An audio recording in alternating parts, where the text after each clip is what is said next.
খড়গ্রাম থানার যাদবপুর থেকে নবগ্রাম থানার জফরপুরের দিকে একটি অমনি গাড়ি অস্থায়ী ব্রিজ দিয়ে আসার সময় ব্রাহ্মণী নদীতে পড়ে যায়। এতে প্রায় ৫-৬ জন ছিল। এরা বহরমপুর থানার জীবন্তীর মাদ্রাসার ছেলে ছিল বলে জানা যায়। গ্রামে গ্রামে গিয়ে ভিক্ষে করে আনছিল ওই অমনি গাড়িতে করে বলে জানায় জফরপুর গ্রামের প্রত্যক্ষদর্শীরা। ব্রাহ্মণী নদীতে জল না থাকার কারণে অমনি গাড়িটি দুমড়ে মুচড়ে যায় আর আহত ব্যক্তিদেরকে প্রাথমিক চিকিৎসা করানোর জন্য ৫ গ্রাম স্বাস্থ্য কেন্দ্রে পাঠানো হয় বলে জানায় প্রত্যক্ষদর্শীরা।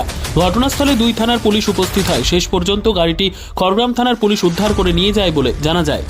অ্যাক্সিডেন্টটা হলো এই যে মারুতিটা যে যাচ্ছিল আসছিল, হঠাৎ মধ্যে স্থলে হরমর করে একবারে নদীতে পড়ে গেল ভেঙে। এই শাঁখোটা অনেক দিন থেকে হবে হচ্ছে, কিন্তু হচ্ছে না।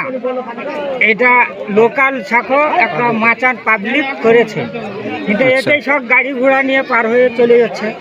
আচ্ছা, এটা কি সরকারিভাবে অনুমতি আছে এই মাচান? এটা সরকারি অনুমতি নাই।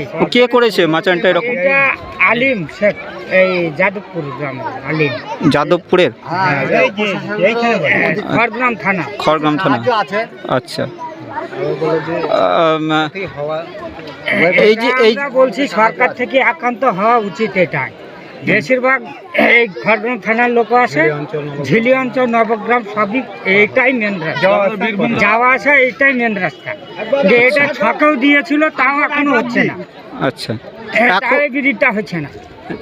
এখন কি চাইছেন আপনারা? আমরা এখন এই ব্রিজটা ভালোভাবে যেন হয়, পাকা পুস্তা সেই রকম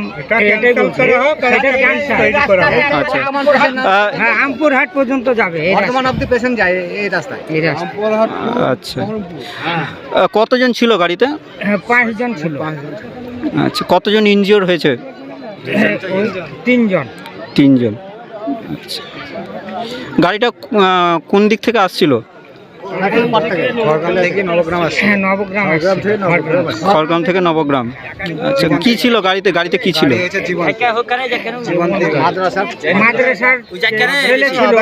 আদায়ের জন্য ফিরে এসেছিল। যে এই রাস্তাটা আমপুরহাট থেকে যাতায়াত করে লোক বেশি, সব সময় যাতায়াত হয় এই রাস্তাটাই। আপনার নাম? আমার নাম ফরমান শেখ। বাড়ি? বাড়ি জাফরপুর, নবগ্রাম থানা।